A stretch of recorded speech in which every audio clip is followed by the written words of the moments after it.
গতকাল ওপেন কোর্টে আনুষ্ঠানিকভাবে আমার কাছে ক্ষমা চেয়ে ব্রিটিশ সরকার তাদের এই চরম মূর্খতামূলক আচরণের সমাপ্তি টানলেন। 2019 সালে প্রীতি প্যাটেল যখন হোম সেক্রেটারি ছিলেন, তখন হোম অফিসের একটা রিপোর্ট বাংলাদেশের হাসিনা সরকারের অনুকরণে আমার বিরুদ্ধে যুদ্ধাপরাধের মিথ্যা অপবাদ প্রকাশ করে।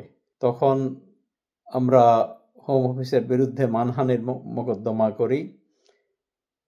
আলহামদুলিল্লাহ, দীর্ঘ 6 বছরের আইনি লড়াইয়ের পর গত বছর ব্রিটিশ সুপ্রিম কোর্টের 5 জন লর্ড জাস্টিসের সমন্বয়ে গঠিত বেঞ্চে প্রধান বিচারপতির সভাপতিত্বে আমার বিরুদ্ধে চূড়ান্ত বিজয় ঘোষণা করা হয়।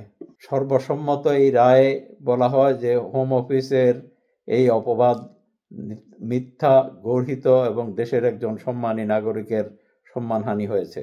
এই বিজয় ব্রিটেনের সৎ ও নিরপেক্ষ আইনের শাসনের একটা চমৎকার উদাহরণ হয়ে থাকবে।